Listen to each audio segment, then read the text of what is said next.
ഒരു മുംബൈയിൽ നമുക്ക് കാണാനായിട്ട് കഴിയുന്നത് സാധിക്കുന്നത് അലീനയുടെ മുൻപിൽ പിടിച്ചു നിൽക്കാൻ സാധിക്കാതെ റീത്ത പെട്ടുപോകുന്നൊരു കാഴ്ച കാണാൻ കഴിയുന്നുണ്ട്, സാധിക്കുന്നുണ്ട്. പ്രേക്ഷകരെ, പ്രിയ കൂട്ടുകാരെ, അപ്പോൾ നമുക്ക് എപ്പിസോഡിലേക്ക് കടക്കാം. അതായത് അലീനയാണെങ്കിൽ വളരെയധികം നാളെ സങ്കടപ്പെടുകയാണ് എന്ന് കാണാം. അതായത് പപ്പ തൻ്റെ സഹോദരങ്ങൾ പോലെ കാണുന്ന, വിശ്വസ്തർ പോലെ കാണുന്ന ജോലിക്കാർ 3 പേരും വളരെയധികം തെറ്റ് ചെയ്തിരിക്കുകയാണെന്ന് അലീന മനസ്സിലാക്കുകയാണ്, കണ്ടുപിടിക്കുകയാണ്.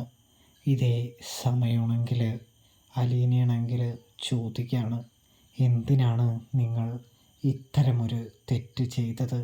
എന്ത് ആവശ്യത്തിനാണ്, എന്ത് കാര്യത്തിനാണ് എന്ന് തിരക്കുകയാണ്. പപ്പയുടെ വിശ്വാസം നഷ്ടപ്പെടുത്തി എന്ത് നേടിയിട്ടും എന്താണ് പ്രയോജനമെന്ന് അലീന ചോദിക്കുന്നത് കാണാൻ സാധിക്കുന്നുണ്ട്. ഇതേ സമയമാണെങ്കിൽ തെറ്റുപറ്റിപ്പോയി എന്ന് ആൻ്റപ്പൻ അലീനയുടെ മുൻപിൽ സമ്മതിക്കുകയാണ്. തെറ്റുപറ്റിയത് എൻ്റെ മുൻപിൽ സമ്മതിച്ചിട്ട് യാതൊരു കാര്യവുമില്ല ആൻ്റപ്പേട്ട, നിങ്ങൾ ചെയ്തത് കൂട്ടും ചതിയാണെന്ന് അലീന പറയുകയാണ്. തൻ്റെ പപ്പയുടെ മുൻപിൽ നിങ്ങൾ ഇതിനുത്തരം പറയണമെന്നും പറയുന്നു. അതായത് താനിത് പപ്പയോട് പറയുമെന്നും, ഇല്ലെങ്കിൽ പപ്പ നിങ്ങളെ വിശ്വസിച്ച് വീണ്ടും എന്തെങ്കിലുമൊക്കെ ഏൽപ്പിക്കുമെന്നും, നിങ്ങൾ വീണ്ടും കക്കുമെന്നും അലീന പറഞ്ഞു വെക്കുകയാണ്. അപ്പോൾ ആൻ്റപ്പൻ പറയുന്നുണ്ട്, ക്ഷമിക്കണം മോളെ, ഈ തവണയ്ക്ക് ഒന്ന് ക്ഷമിച്ചൂടെ എന്ന് ചോദിക്കുന്നത് കാണാൻ സാധിക്കുന്നുണ്ട്. ഇതേ സമയം അലീന പറയാണ്, ഒരു പ്രാവശ്യം ക്ഷമിച്ചു കഴിഞ്ഞാലൊന്നും നിങ്ങളുടെ സ്വഭാവമൊന്നും മാറ്റാനായിട്ട് പോകുന്നില്ല. പ്രത്യേകിച്ച് പൗലോസേട്ടന് എന്നോട് തീരാത്ത വൈരാഗ്യവും വിദ്വേഷവും ദേഷ്യവുമാണുള്ളത്. അത് ഞാൻ പറയുന്നത് സത്യം തന്നെയല്ലേ പൗലോസേട്ടാ എന്ന് ചോദിക്കുന്നത് കാണാൻ സാധിക്കുന്നുണ്ട്. ഇതേ സമയമാണെങ്കിൽ ദേഷ്യവും വിദ്വേഷവും ഒക്കെ ഉണ്ടെങ്കിലും എൻ്റെ മനസ്സിൽ അതില്ല എന്ന് പറയുന്നു. എന്തൊരു നുണയാണ് പൗലോസേട്ടാ പറയുന്നത്. ഞാൻ വന്നത് ഇഷ്ടപ്പെടാത്തത് കൊണ്ട് തന്നെയല്ലേ പൗലോസേട്ടൻ എന്നോട് ഈ വെറുപ്പും കാര്യങ്ങളൊക്കെ കാണിക്കുന്നത്. ഞാൻ വന്നത് എന്താ ഇഷ്ടപ്പെടാത്തത് എന്നുള്ള കാര്യമൊക്കെ എനിക്കിപ്പോൾ മനസ്സിലായി. പപ്പയായിരുന്നെങ്കിൽ സുഖമായിട്ട് കബളിപ്പിച്ച് തിന്ന് നിങ്ങൾക്ക് പപ്പയെ മുടിപ്പിച്ച് നിങ്ങൾക്ക് പോകാമായിരുന്നു. എൻ്റെ മുൻപിൽ അത് സാധിക്കില്ലല്ലോ. അതിൻ്റെയല്ലേ ഈ കുറ്റബോധവും കാര്യങ്ങളൊക്കെ. എനിക്ക് നല്ല രീതിയിൽ മനസ്സിലാകുന്നുണ്ടെന്ന് അലീന പറയുന്നത് കാണാൻ സാധിക്കും. അങ്ങനെയൊന്നുമല്ല കുഞ്ഞെ കാര്യങ്ങളെന്ന് പറയുമ്പോൾ വീണ്ടും നുണ പറഞ്ഞിട്ട് നിങ്ങൾക്ക് എന്ത് കിട്ടാനാണ്?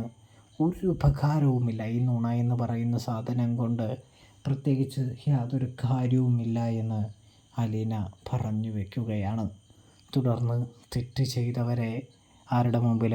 സ്റ്റാലിൻ്റെ മുൻപിലേക്ക് കൊണ്ടുപോവുകയാണ് അലീന. അപ്പോഴേക്കും അവതക്കുട്ടിയാണെങ്കിൽ എടാ ലാലിച്ച എന്ന് വിളിക്കുമ്പോൾ നമ്മുടെ സ്റ്റാലിയാണെങ്കിൽ മുകളിലത്തെ മുറിയിൽ നിന്നും താഴേക്ക് ഇറങ്ങി വരികയാണെന്ന് കാണാം. എന്താ പ്രശ്നം? എന്താ ഇവിടെ എല്ലാവരെയും കൂട്ടി ഇരിക്കുന്നത് എന്ന് പറയുന്നു. എൻ്റെ പൊന്നു മോനെ, നീ ഇവർ ചെയ്യുന്നത് വല്ലതും അറിയുന്നുണ്ടോ എന്ന് ചോദിക്കുന്നത് കാണാൻ കഴിയുന്നുണ്ട്. ഇതേ സമയമാണെങ്കിൽ എന്താ കാര്യമെന്ന് പറയുന്നു. എന്തിനാ വെറുതെ ഒരു പ്രശ്നം ഉണ്ടാക്കുന്നത് എന്ന് ചോദിക്കുന്നു. പ്രശ്നം ഉണ്ടാക്കിയത് ഞങ്ങളല്ല, നിൻ്റെ ഈ ജോലിക്കാരാണ്, നിൻ്റെ ഈ വിശ്വസ്തരാണ് എന്ന് പറയുന്നത് കാണാൻ കഴിയുന്നുണ്ട്. ഇതേ സമയം സ്റ്റാലിയാണെങ്കിൽ ചോദിക്കുകയാണ്, എന്താണ് കാര്യമെന്ന്. ഇതേ സമയം അലീന പറയുകയാണ്, പപ്പയ്ക്ക് ഒരു സത്യമറിയാമോ? വർഷങ്ങളായിട്ട് ഇവിടുത്തെ പലചരക്കിലും പച്ചക്കറിയിലും പിന്നെ മീനിലും മാംസങ്ങളിലും എല്ലാം തന്നെ ഇവർ അഴിമതി നടത്തുന്നുണ്ട് എന്ന് പറയുന്നു. അതായത് 1 കിലോ മേടിച്ചിട്ട് 5 കിലോ വാങ്ങിയെന്ന് എഴുതി വയ്ക്കുകയും തുടർന്ന് ആ പൈസ പപ്പ കൊടുക്കുമ്പോൾ ഇവർ അത് വാങ്ങി. ഇവർ വാങ്ങിയവർക്ക് ചെറിയൊരു കമ്മീഷനും ബാക്കിയെല്ലാം ഇവർ വീതിച്ചെടുക്കുകയുമായിരുന്നു എന്ന് പറയുന്നത് കാണാൻ കഴിയുന്നുണ്ട്. ഇതേ സമയം അലീന, നിന്നോടാരാ ഇത് പറഞ്ഞത്? നീ ഇവരെ എന്തിൻ്റെ അടിസ്ഥാനത്തിലാണ് ഇങ്ങനെ ചോദ്യം ചെയ്യുന്നത് എന്ന് സ്റ്റാൻലി ചോദിക്കുന്നുണ്ട്. ഇതേ സമയം തെളിവുകളോടുകൂടിയാണ് ഇവരെ ഞാൻ പിടികൂടിയത്. അതുകൊണ്ട് തന്നെ വല്യപ്പച്ചൻ സാക്ഷിയുണ്ട്. ഇവർ കുറ്റം സമ്മതിച്ചു കഴിഞ്ഞതുമാണ്. പപ്പയുടെ സത്യസന്ധത, പപ്പയുടെ നല്ല മനസ്സ് മുതലെടുത്തുകൊണ്ട് തന്നെയാണ് ഇവർ ഈ അഴിമതിയും ചതിയും എല്ലാം തന്നെ നടത്തിയിരിക്കുന്നത് എന്ന് പറയുന്നത് കാണാൻ കഴിയുന്നുണ്ട്. പപ്പ വിശ്വസിച്ചു എന്നുറപ്പായതിനു ശേഷം ഇവർ ചെയ്തതാണ് ഈ ചതികളെല്ലാം എന്ന് പറയുന്നത് കാണാൻ കഴിയും. ഇത് ഇപ്പോഴൊന്നും തുടങ്ങിയതല്ല, കൊല്ലങ്ങളായി എന്നും അലീന പറഞ്ഞു വയ്ക്കുകയാണ് എന്ന് കാണാൻ സാധിക്കുന്നുണ്ട്. ഇതേ സമയം ആൻ്റപ്പ, പൗലോസെ എന്തായി കേൾക്കുന്നത്? ഇതെല്ലാം സത്യമാണോ എന്ന് പറയുന്നത് ചോദിക്കുന്നത് കാണാം. അപ്പോൾ അവരാണെങ്കിൽ കേണൽ സാബ് എന്ന് വിളിക്കുമ്പോൾ, മതി, നിങ്ങളെ ഞാൻ വിശ്വസിച്ചല്ലേ കൂടെ നിർത്തിയത്. നിങ്ങൾക്കൊരു പ്രശ്നം വന്നപ്പോൾ നിങ്ങളുടെ കൂടെ ഞാൻ ഉണ്ടായിരുന്നില്ലേ? എന്തിനും ഏതിനും ഞാൻ നിങ്ങളുടെ കൂടെ നിന്നില്ലേ?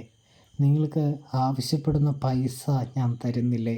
പിന്നെ എന്തിനാണ് ഈ മോഷണം എന്ന ചിന്താഗതി നിങ്ങൾ കൊണ്ട് നടക്കുന്നതെന്ന് ചോദിക്കുന്നു. അതായത് ആരും തരാത്ത ശമ്പളമാണ് നിങ്ങൾക്ക് എല്ലാവർക്കും ഞാൻ തന്നുകൊണ്ടിരിക്കുന്നത്. എന്നിട്ടും എന്തിനാണ് പണത്തിനോട് ഇത്ര ആർത്തി? ആൻ്റപ്പ, നീ പറയ് എന്ന് പറയുന്നത് കാണാം. കേണൽ സാബ്, തെറ്റ് പറ്റിപ്പോയി, എന്നോടൊന്ന് ക്ഷമിക്കൂ എന്ന് പറയുന്നു. ഇത് തെറ്റാണോടാ? ഇത് വിശ്വാസവഞ്ചനയല്ലേ, ചതിയല്ലേ എന്ന് ചോദിക്കുന്നത് കാണാൻ കഴിയുന്നുണ്ട്. നീ എന്നെ പറ്റിച്ചില്ലേ?